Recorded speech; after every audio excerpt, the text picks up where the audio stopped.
Sahabat dari tadi. Deg-degan. Baik, Kak Upi, izin bertanya. Curhat dong, Ma. Baik, Kak Upi, di sini kan posisi saya masih belum menikah. OTW, doakan ya mama-mama. Seriusan ini, Mam? Baik, Kak. Kan di sini kan menjelaskan tentang komunikasi bersama pasangan gitu kan, dan kakak juga menjelaskan tentang dampak-dampaknya kalau misalkan komunikasi tersebut amburadul gitu kan. Nah, misal dan naudzubillah gitu kan, misalkan ada suami istri, terus istrinya di situ udah belajar parenting, apalah apa komunikasi segala macam, sedemikian rupa lah dia gimana caranya untuk membangun keluarga yang sakinah mawaddah warahmah dan membangun keluarga yang cemara gitu kan. Nah, sedangkan berjodoh dengan laki-laki yang bodo amat gitu, Mam, Kak. Misalkan cuek dan sampai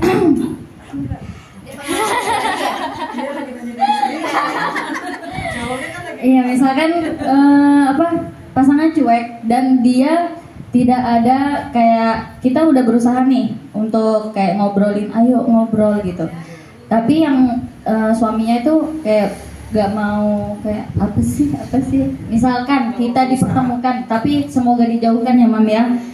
Soalnya kan kita juga nggak tahu ya, maksudnya watak orang tuh kapan bisa berubah gitu, Mat. Tapi semoga dijauhkan dengan hal tersebut. Misalkan tiba-tiba maksudnya suami itu berubah dan kayak bodo amat, terus kayak mau diajak ngobrol dia nggak bisa. Menurut Kak Upi, apa yang harus dilakukan ketika terjadi hal tersebut? Apakah sebagai seorang istri ya udahlah pasrah aja, atau ingin memperjuangkan ya ngomong lagi, atau gimana, Kak? Terima kasih, Kak Upi. Baik, terima kasih Kak Konita, Masya Allah pertanyaannya. Luar biasa ya, Mam. Kita memang ada pribadi-pribadi yang cuek, ada pribadi-pribadi yang ceria, ada orangnya yang, atau bahasa psikologi itu introvert, extrovert gitu ya, Mam ya. Ada juga ternyata ada orang yang cuek, yang masa bodoh amat gitu kan. Nah, pertanyaannya Kak Konita, jika kita mendapatkan pasangan yang cuek, lalu gimana nih cara mengatasinya? Sementara si istri ini seorang yang pengen diperhatikan, pengen diajak bicara, bukannya yang ngajak duluan gitu ya, tapi pengen juga diajak bicara, pengen diperhatikan, bukan hanya memerhatikan gitu. Gimana caranya? Tadi kembali kepada apa yang disampaikan sama Kak Konita tadi ya, adanya komunikasi di dalamnya, membangun komunikasi. Aku maunya begini, kamu seperti ini,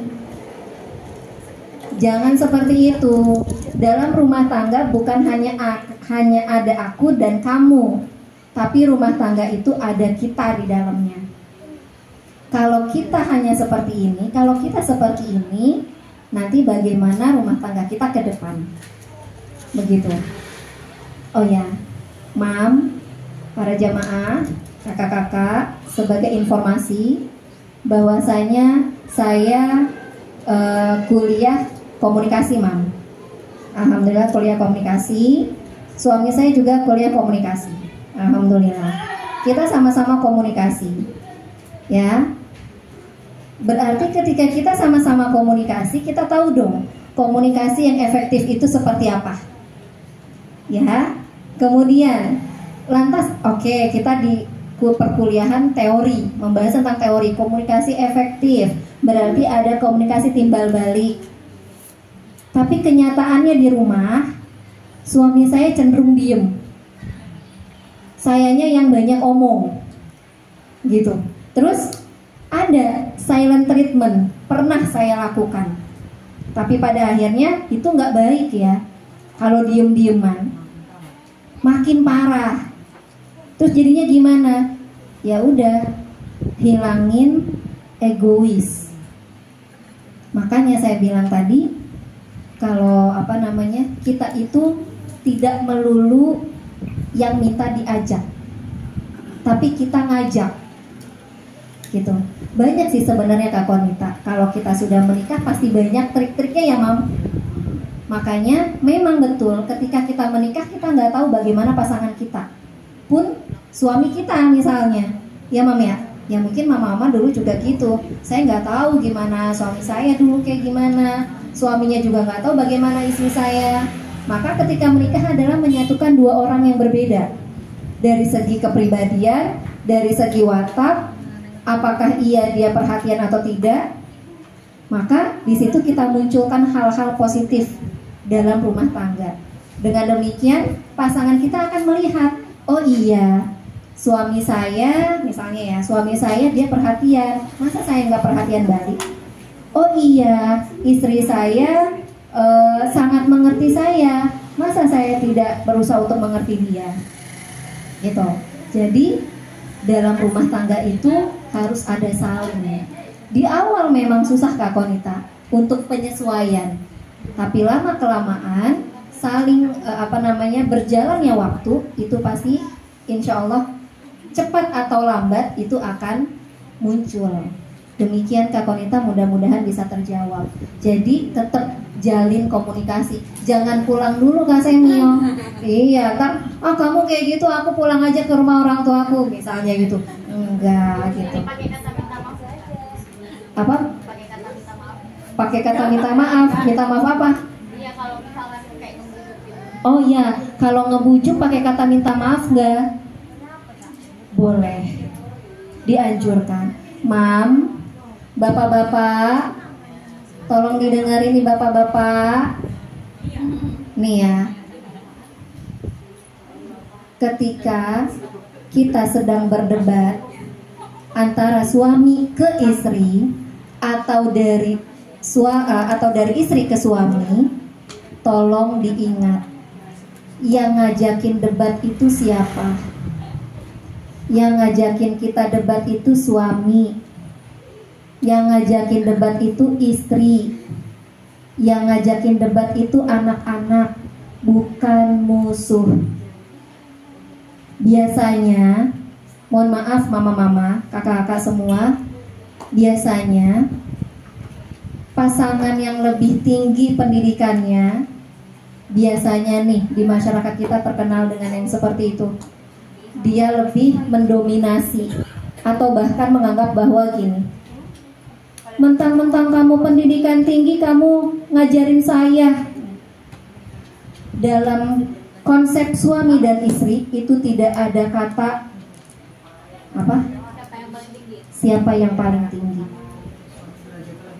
Iya, suami tetap posisinya paling tinggi. Tapi ketika istri sedang menasehati suami, bukan berarti istri lagi ngajarin suami. Ya Mam, ya bapak-bapak, tolong didengerin ya, diingat ya. Jadi ketika istri lagi nasehatin suami, lagi ngajakin berdebat, itu bukan lagi ngajarin, ya, tapi lagi saling mengingatkan. Bukan kita lagi ngerasa lebih pinter Mam, ya. Bukan juga bapak-bapak seorang suami merasa lebih pintar, merasa lebih tahu segalanya, enggak. Jadi semuanya balance antara suami dan istri, saling melengkapi. Suami punya kekurangan, dilengkapi sama istri. Begitu juga istri punya kekurangan, dilengkapi sama suami. Demikian Kak Konita. Mungkin Kak Konita seorang yang ekstrovert, calonnya introvert misalnya. Nah, itu bisa menggunakan trik-trik Kak Konita. Ya, jangan buru-buru langsung pulang ke rumah. Pokoknya kamu jemput, kalau kamu nggak jemput apa? Kejauhan. Oh, kejauhan pulangnya. Iya, ke Papua ya. Oh, manja-manja, banyak lah Wah, kita nih mama-mama yang sudah menikah punya banyak sekali triknya. Ya, saya masih belum punya trik soalnya belum Eh, pacaran. Nah, laki-laki dikerasin makin tambah. Nah, seorang perempuan, seorang istri itu memang tulang rusuk. Tulang rusuk itu bengkok. Ya, makanya Mam, saya sekali lagi mau mengingatkan, menangis itu bukan termasuk gender. Menangis bukan termasuk gender. Jadi, menangis itu boleh untuk laki-laki dan perempuan. Tapi laki-laki lebih gengsi untuk nangis. Kenapa? Karena dalam otaknya itu sudah terdoktrin bahwa laki-laki harus kuat. Laki-laki nggak boleh nangis. Kalau dia nangis berarti dia lemah. Seperti perempuan. Sebenarnya perempuan tidak juga dikatakan lemah, Mam. Karena dia sebenarnya dikatakan lemah atau terkenal dengan kata lemahnya karena dia lebih mementingkan hati nurani, berperasaan. Kalau laki-laki lebih menggunakan logika. Ya Mam, jadi kalau anak kita yang laki-laki nangis di rumah, kamu jangan nangis. Kamu laki-laki, kamu harus kuat. Jangan kayak gitu, Mam. Biar aja dulu dia nangis. Tapi jangan sampai berlarut. Kamu boleh nangis, Nak. Silahkan. Kalau kamu mau nangis. Gitu ya, Mam ya. Kalau perempuan memang senjatanya adalah air mata. Perempuan tuh gini nih, entah mungkin mama-mama di rumah ya. Kan ayah tahu kalau aku lagi nangis, aku nggak mau dideketin, tinggalin aku sendiri gitu. Belum ditinggalin. Nah, kan sebenarnya iya, tiba-tiba kita beneran ditinggalin. Kan sebenarnya nggak mau ditinggalin, Mam. Makanya itulah perempuan susah untuk ditebak.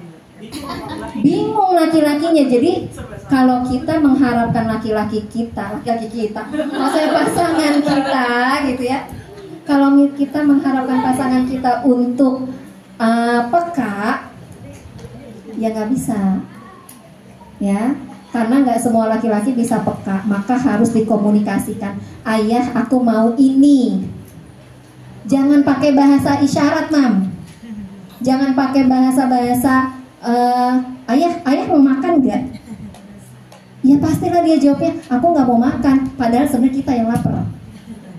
Ayah, aku mau makan. Ayah, tolong aku dong, anterin aku ke sini gitu. To the point. Jadi laki-laki tuh biasanya maunya lebih yang to the point. Iya, Bani mengungkapkan gitu ya, Mam ya. Kak Konita, demikian. Oke. Ada lagi, Mam? Udah cukup?